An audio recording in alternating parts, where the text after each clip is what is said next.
Every year, Canadian and American troops train and take part in one of the military's largest and most respected competitions. This week on Truth, Duty, Valour, join members of the Armored Division of the Canadian military as they qualify, train, and compete for the coveted CANAM Cup.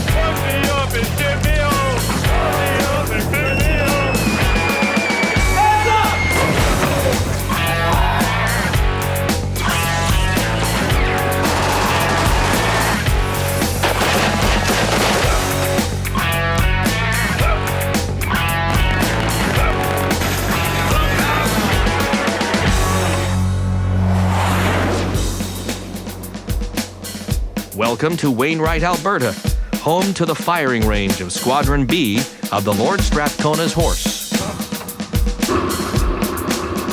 The Lord Strathconas are one of two regular force armored regiments in Canada. They have a history that dates back to when the original unit was established in 1900 to go fight in the Boer War. Today, the Strathconas are a mission essential unit, providing armored reconnaissance and firepower to Canadians deployed to the world's hotspots. 824. My nickname's Shaky. Reason being, when I first started the gunner's course in June, we got simulators. So I was in the simulator, and you get a lead lock and a laser and a trigger to fire off the guns. So if you're traversing, then I can get you to shut it off so I can come up 13 rounds? Yeah, just get the ready rock full. I've pretty much wanted to be a tank troop leader since I was around 6. And now that I'm actually in command of 180 tons of fire-spitting metal, I'm pretty happy. And I convey that at pretty much every opportunity. There's no job in the world I would rather have than being a tank troop leader. Great. You got no questions, get on this tank, get it ready to go. You secure all the exterior equipment. I am the crew commander of the tank. From that position, I have to pick out targets and decide what ammunition I'm going to use against it, depending on the threat. From there, I just issue my fire orders, and the crew carries on with their actions. We engage the targets and destroy them. I never wanted to become a gunner in a tank. It's just something they put me into. I think tanks are big and smelly and loud, but I'm enjoying this a lot more than I'd ever imagined. He's not going to know which one's got to be torqued. I know what I'm going to do now. I'm just going to stare. What compelled me to go to the Strathconas was, well, I was in an armored reserve unit, and I'd always been in an armored reserve unit, so I wanted to stay with the trade that I already more or less knew. I just transferred to the regular force from the reserves about 6 months ago. I spent 12 years in the reserves before that. The CANAM Tank Challenge was established as an annual competition to sharpen the skills of Canadian and American armored personnel. The CANAM actually has its roots in the prestigious NATO Tank Gunnery Competition, known as the CAT, or Canadian Army Trophy. CAT was conceived in 1977, but after Canada withdrew from Germany at the end of 1991, the competition essentially died. It was revived in 1997 and renamed the CANAM Cup.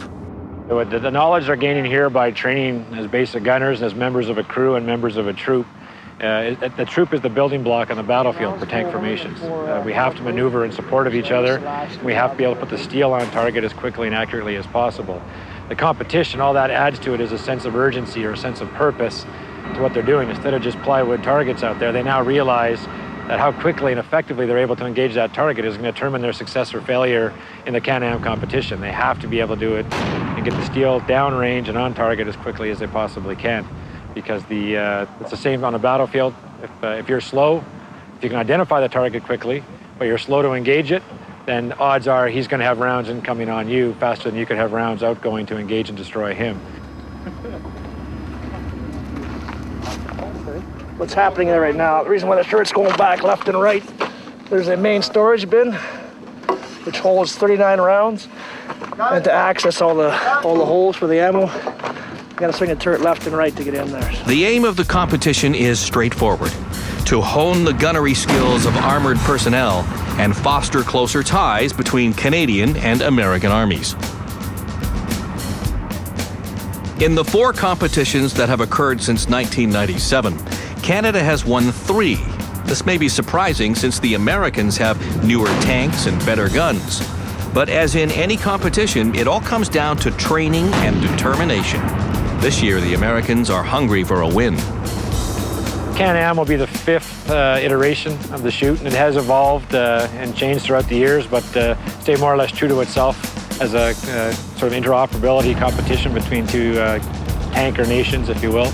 There's been 4 previous to this. Canada has won 3 of the 4. We've won 2 here on our own soil and 1 down in Boise, Idaho. And the Americans came up here and won 1. And again, all the competitions, if I could stress, have been incredibly close. It's come down in almost all those cases to a single target difference between the team that was more successful than those who had lost the competition. Within the regiment, there have been several preliminary competitions to determine who will represent Canada in the CANAM. Today, we join the teams as they finalize who will participate in the big showdown in Idaho. The teams head out to do some qualifying runs on the firing ranges. Get the 39 round bit. Only hash in the 39 round bit. If you can get 1 box of coax for now, I'll be happy. If you have time to get 30, get 30. We're going to load a certain amount of hash rounds, certain amount of sabre rounds, certain boxes of certain amount of coax for the machine gun. This one is practice hash. Hash is a chemical round, which means it doesn't depend on velocity like the sabot does. Basically what it is, you just shoot it at it. Just as it gets the target, it creates a secondary explosion. That's what pushes through. Whereas a sabot, which is the ones that you'll see has a pointy end on it, it uses kinetic energy, so it just punches right through the armor. Those are the 2 types we're using. Next on Truth Duty Valor, Canada's tank troop take to the range.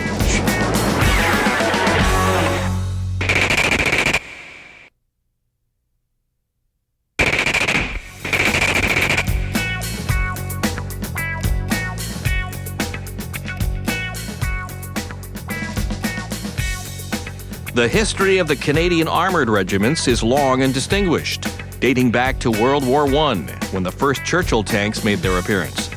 Throughout the Second World War, Korea, and particularly in recent peacekeeping operations, armoured regiments such as the Strathconas have been an integral and valued part of the Army.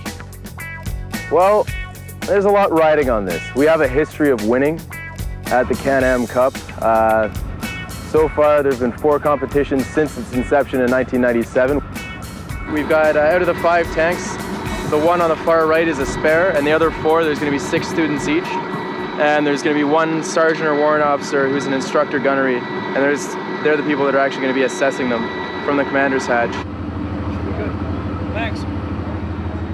These guys, they know that the Cup, or the CANAM, it's in Boise 1 year, and then it comes to Canada in another year for shooting the actual competition. These guys enjoy knowing that they're using an old piece of equipment and taking on the M1, which is a new piece of equipment and up to date, and kicking their ass, to be quite honest. They love it. They will continue to do it as long as they can. And hey, all the power to them. That's what makes a good competition.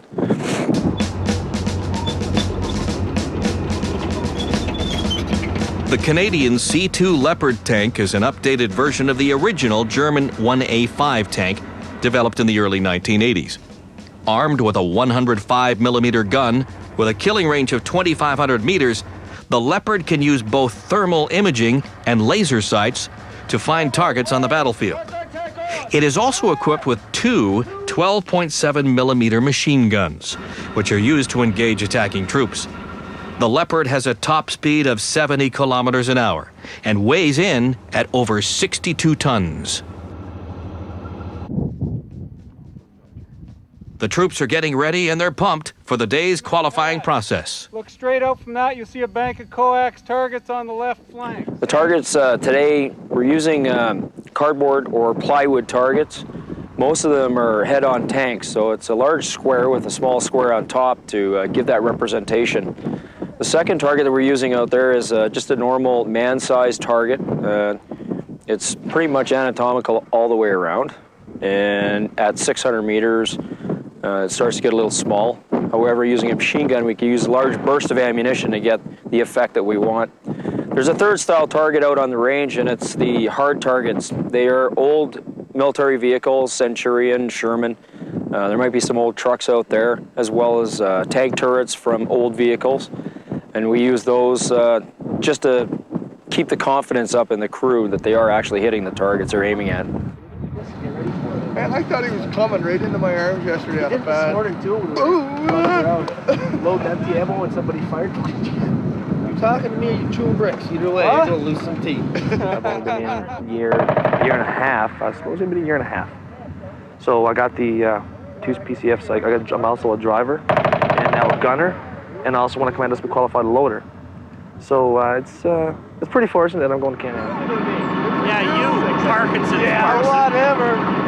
I'm watching it. I'm watching One shot, one kill. Whatever. You know what? You gotta get them in there with a camera so we can see you shaking around in there.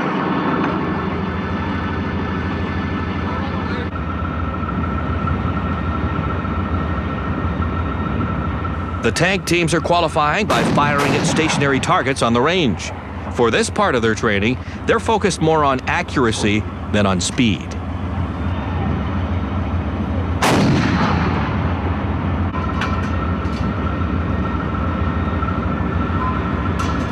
Both tank commanders and gunnery instructors carefully watch the firing.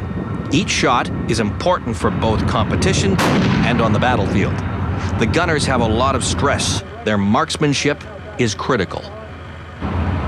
As the day wears on, the firing never ceases. Round after round is hammered down range and the results are tallied. Crew commanders and gunnery instructors continuously discuss each volley of fire. So that sounds good to me. I like that SOP. The results are a closely guarded secret. Nothing is assured until all the firing runs are complete. No one knows who is going to be on the team and in what position until both day and night firing is complete.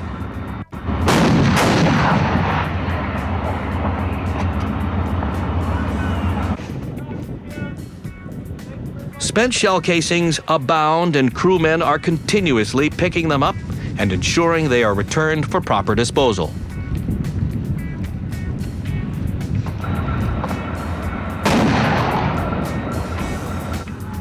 Even the Leopard tank's coaxial machine guns are tested and measured for accuracy against targets.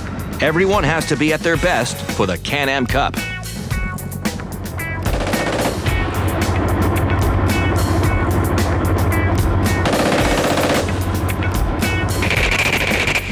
Next on Truth, Duty, Valor, our qualifying gunners feel the heat on the night firing range.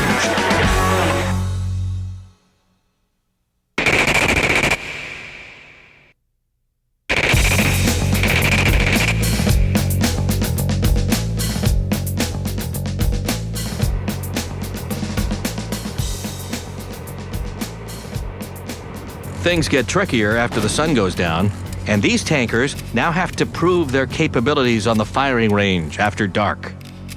To help locate targets, the tankers use thermal imagery systems, rumored to be superior to that of the American M1A1 imagery system. Bottom line, this device could help them win the cup.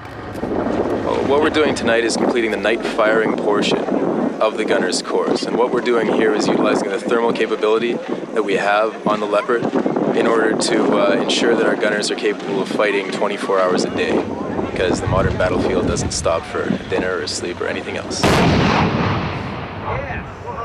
What we're aiming at down there is old turrets from broken up vehicles and stuff like that. So they're just filled with charcoal and heated up so that we can use our thermal signature, the thermal on it. I did fairly well, I think. I got a first round hit with a Hesh round on a moving target, which is pretty hard to do. And the warrant said that was good shooting, so I think I did pretty well. It's harder during the evening to pick up the heat signature. I find it's just harder to pick up the targets. So it's a little harder. There's more concentration involved. You take your time a little more.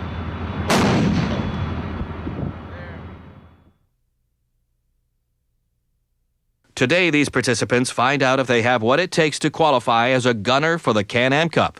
It's a big decision, one that could mean another win for Canada. I'm in the loader seat now because they've, after the shoot the other day, for the last 3 days, they've discovered who's the strongest gunners, and they went with 2 stronger gunners for the Can-Am team. But we're all a team. I mean, the gunner can't shoot if there isn't a loader.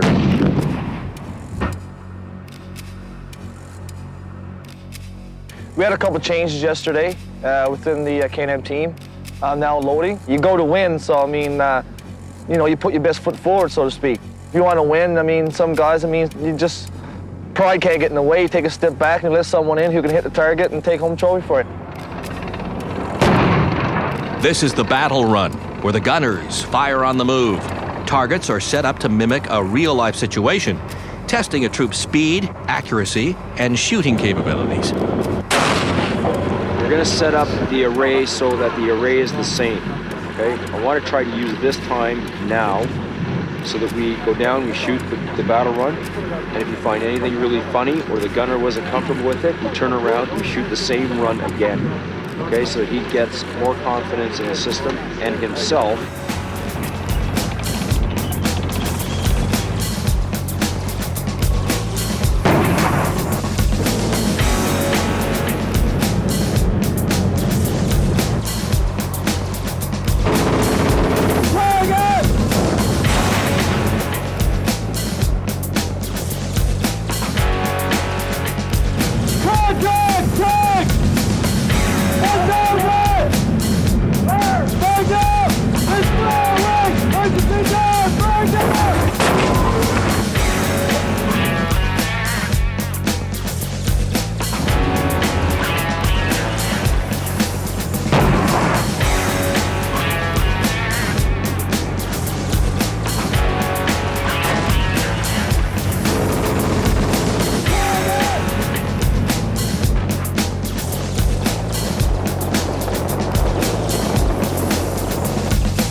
Now that the teams and positions have been selected, the Canadian tankers begin training and honing their crew's accuracy and skills. They have to be ready for every condition and possible problem when they go head-to-head with the superior American M1A1 tanks in Idaho. We'll be right back with Canada kicking armored ass.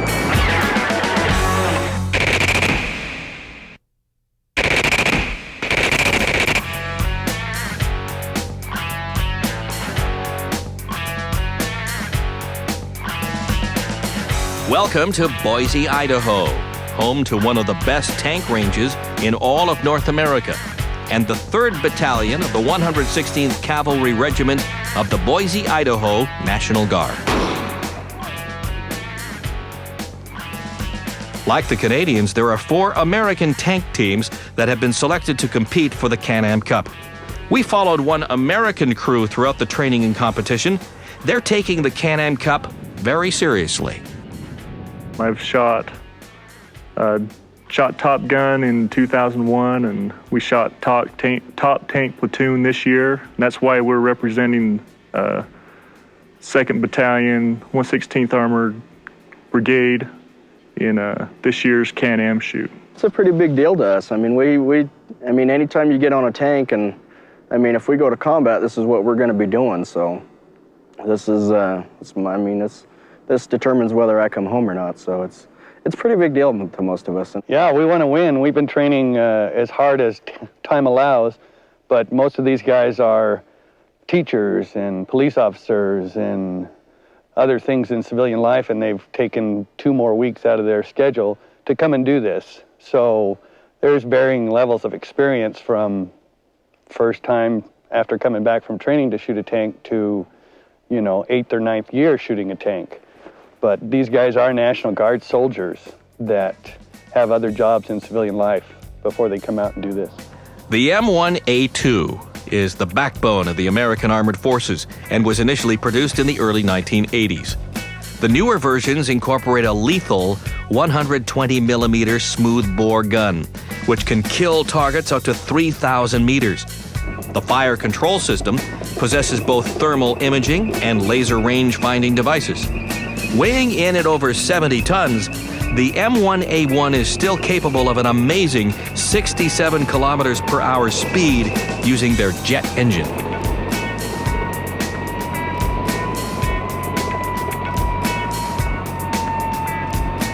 There are 2 days of training before the big day.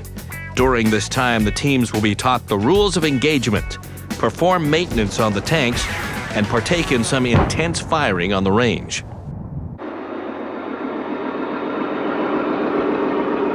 It's the day before the competition, and the Canadian troops are still having equipment trouble. People have been kind of playing musical tanks so far. We've had a lot of unexpected equipment problems, and we're still kind of working through that. There's some faults that are on the vehicles now that we're just going to have to accept and just work through the faults. A lot of us have to aim half a target to a full target below the actual target in order to hit it. Otherwise, the rounds go high, and we don't have the time or the resources to fix that before tomorrow morning when the competition kicks off.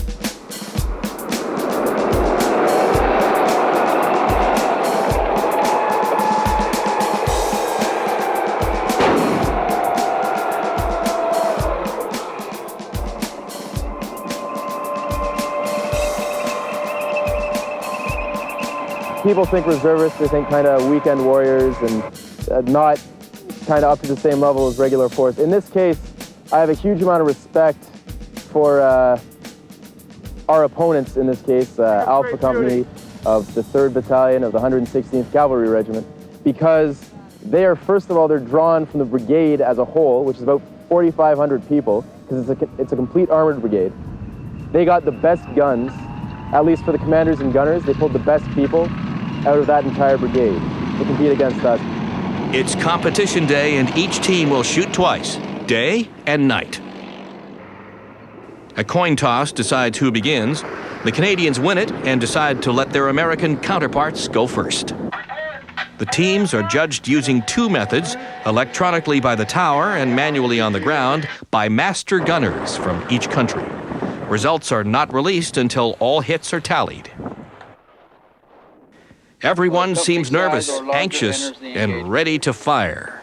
So, obviously, the call for fire engagement. Provide early warning systems to battalion. Ensure Bradleys are identified and not engaged. All right, platoon mission. Alpha Company, 2nd Platoon, defends in sector no later than 06/10/30, November 03, to destroy attacking MRB and CRB. Today's the day. Today's the day.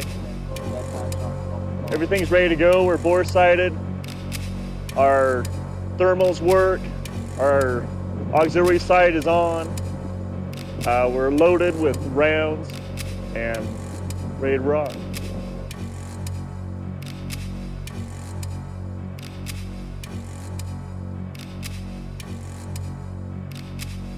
Hey, sir!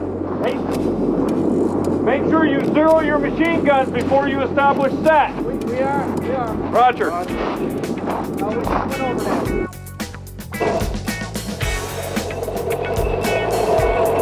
The Americans move up into their firing positions. All eyes are on the tanks and the targets.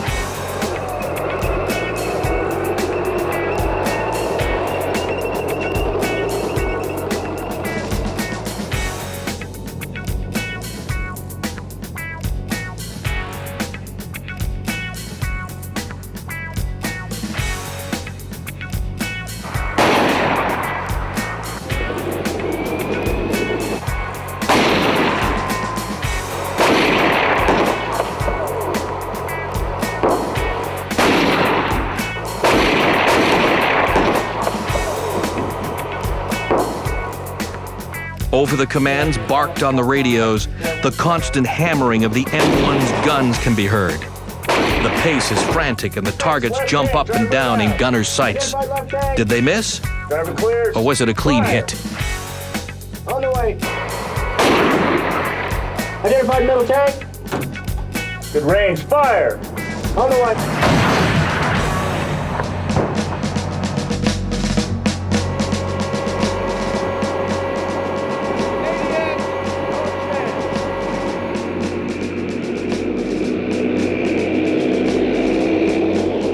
I mean, everybody just did a kick-ass job.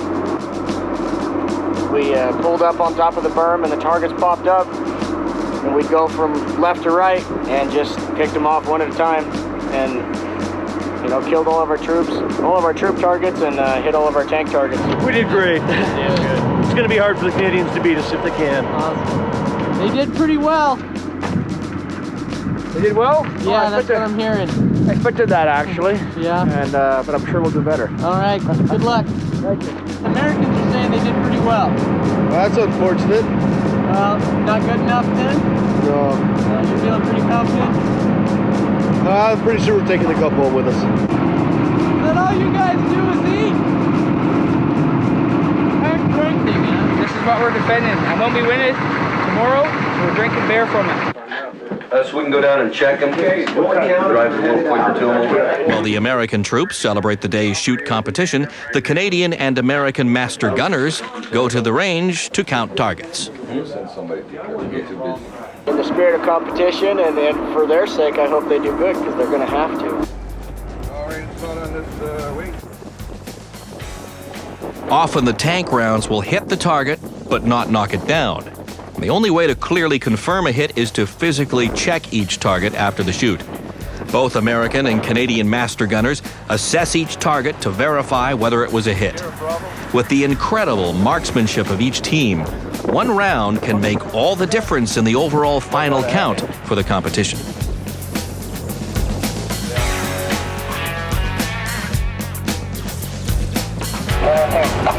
Another one, Roger. Can you read off what you...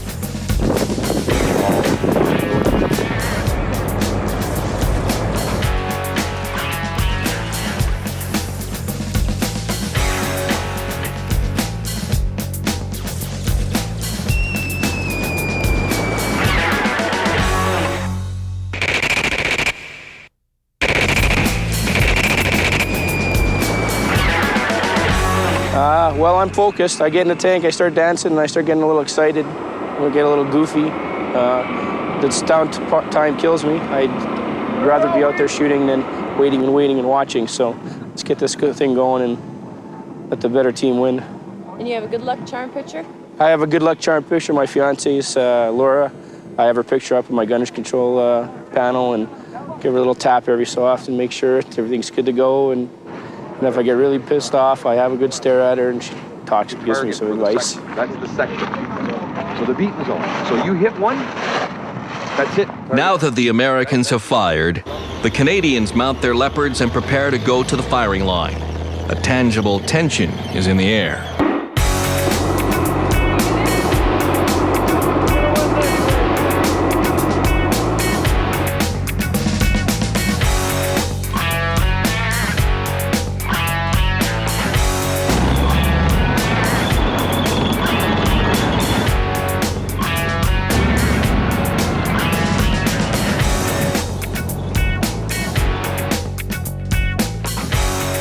Keep your weapons oriented towards the enemy. Destroy any remaining element of the CRP. Attack, attack, attack.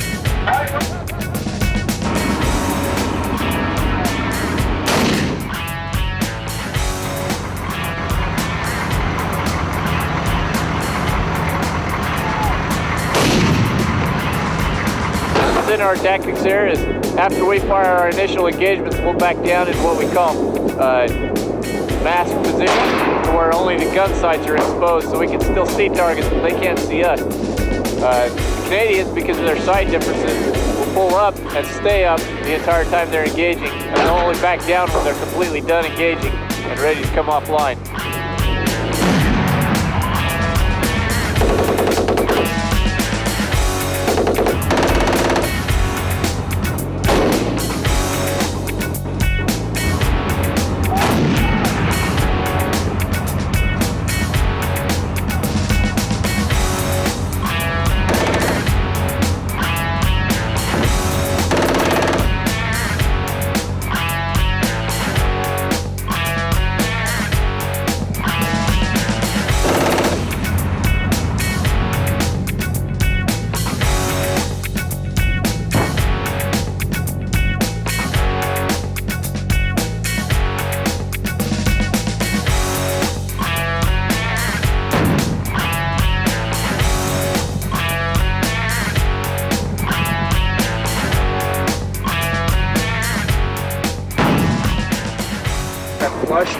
floating, that's what I was. Did you hit anything? Bounce my head off the ethoscope. Where's Langridge? Danny. Where's Blocker? Market garden. Yeah. Where is he? Juking again. Me too. Good shooting. Fired 14 rounds, 12 targets. Shot ion too. It's good to go. I think we may have missed one tank target, but I think we got all the coax targets. Yeah, we got all the coax. Yeah. There was one tank target, like a big one right close, just to the right of Church, that I thought you were going to take, and then you never did, and by the time I went over, I think it was going down. Did you take one that was just to the right of Church? I took one right at Church and then near range, two rounds. third range band? There was one that popped up just to the right of Church and the third range band. No, third range band. I was worrying about stuff in the near ground. Okay, we may be shy one target then. So pissed off in there, it's not even funny. Try a couple rounds with gas off the Yeah, tonight. We had a pretty decent run. We got 19 rounds left for the night shoot, so we got to make them count. We're gonna go one short. Everyone else is gonna have 5. We're gonna have 4. I think we should be on par with the Americans, and hopefully the night stuff will give us the edge. They get off to a better start. I think they had all 10 targets to start off. They shot the first band, and I think they hit like 3 on the first band. First band on the first 2400? position. Yeah, I think they got 2 or 3. I guess that's the advantage of the 120. The Americans suspect the Canadian equipment is superior to their own, specifically the Leopard's thermal capabilities. But their resolve doesn't waver. They anticipate a good fight as they wait for their orders.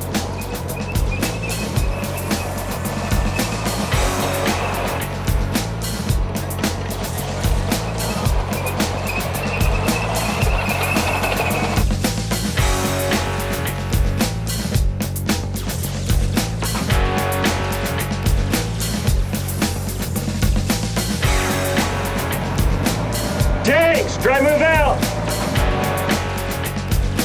Driver clear, fire. On the way.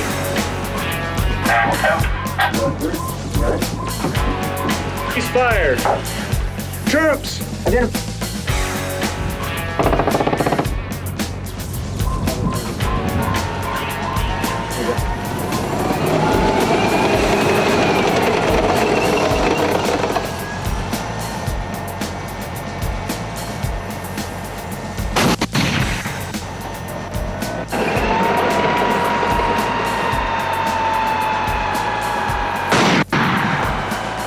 We did real well.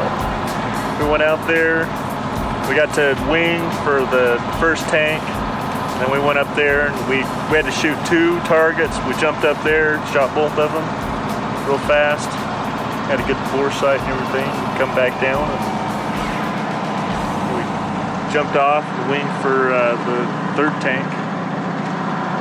Good to go. We're gonna win. I think we'll be all right this time. I think we're gonna put some hurt on our friends to the north. So we're good to go. We're good to go. Hoping their thermal imagery systems give them an extra edge in the dark, the Canadians wait for tonight's fight. 3 or 4. He's smiling about it. I'll get my water. I don't want to be old. Now he's a little bit. Oh, yeah. Nice that I didn't buy it. Good shooting, boys. No, it's 5. Okay, you got 2 more, I think. They still up? That one's up. Yes. That one's down. Targets are going down. I show 5. Can't these 2 bullets, boys? I show 5 hits. I got 5 hits too. 5 hits. How many shots, Darren? Sir, you asked me halfway through. I wasn't paying attention.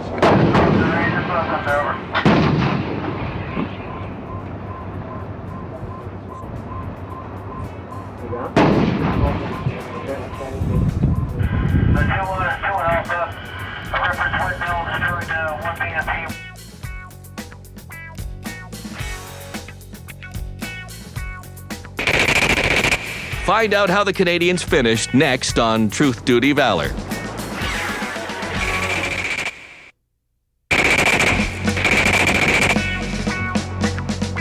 2-2 and 2-3 to provide cover from our current position. 2-1, move now, report when set, 2 Alpha, 2-1 acknowledge. Remember weapons strike. 2-1, roger, all safe. There's 2 shots. Here we go. Alpha 7, I got the one up. 3. How many hits?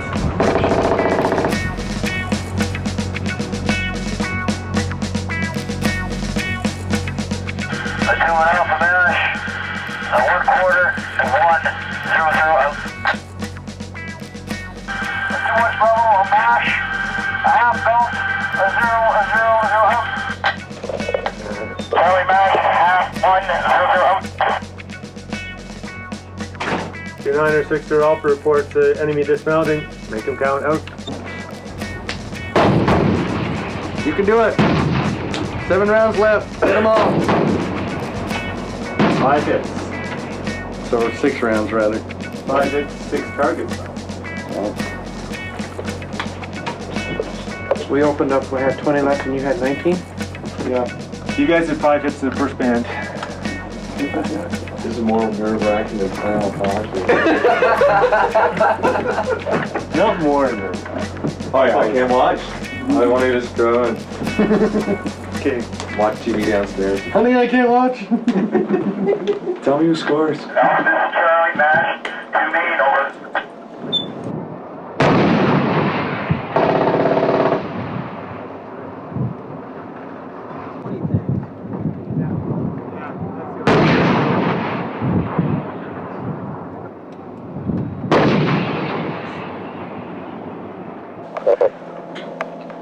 Come on. 2-1 Bravo, reference water tower, tank right up. That's how main gun runs. Here we go. That one's down. Got it. Target hit. Night shoot went very well. We got 3 out of 4 sections of infantry. Probably not the 4th one. We didn't see it until too late. And we got for sure 14 hard targets, which is pretty good. There were only maybe 1 miss, maybe 2. But this competition is very close, I think. They don't tell us, of course, but just based on talking with my American counterparts. So it's going to be down to, we're either going to have the same number of targets, whoever has more rounds left, or it's going to be a 1 or 2 target thing. Either way, for us or for them. Awesome. I killed all those targets. No, you did good out there. We did really good out there. There'll be a lot of editing on that one. We drink and we also wait for the final results. See who won. Get in there tomorrow morning and we'll find out who won the competition. American and the Canadian master gunners go down to the range again to count hits. Each country uses different types of ammunition, making it easy to identify hits per country. Oh, it's clean. As all targets are examined and hits counted, the troops gather to wait for the final results. You got a piece of paper.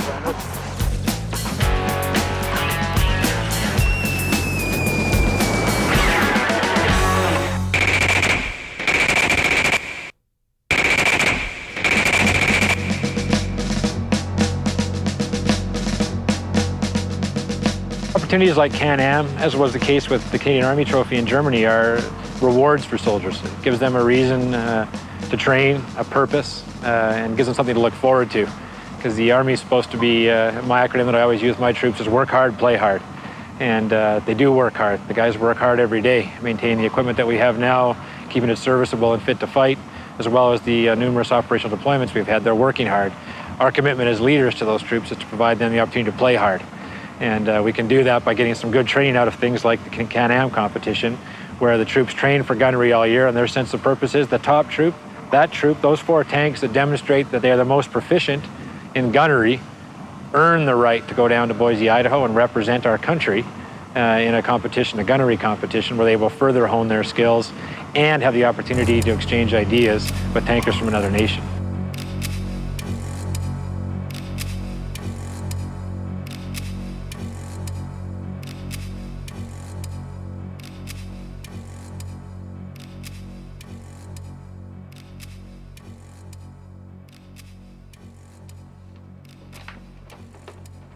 I want to say that the competition was extremely close, and we were down counting holes, and You had one team on 2 lanes over here and the other team, and there was no way to tell. And things were really strange the way it worked. But the competition this year was extremely close, and the Canadians were leading after the day phase. The results for this year's competition are as follows. Out of a possible score of 52, Alpha Company, 2nd of the 116th Cav Brigade, scored 36. Out of a total possible score of 52, Lord Strathconas' horse, Royal Canadians, scored 33. Yeah. So the CANAM Cup comes back to Idaho. Yeah. It was well earned, Jason. Congratulations. Good shoot, though.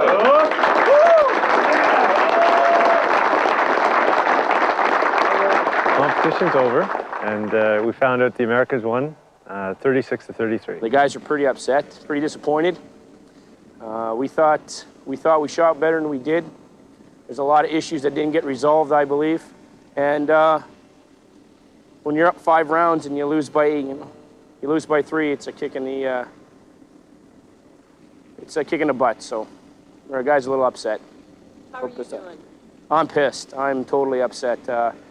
We thought our shoot, with our thermal sight, we thought we were gonna have them night and day, and they hit everything and we didn't. It was disappointing.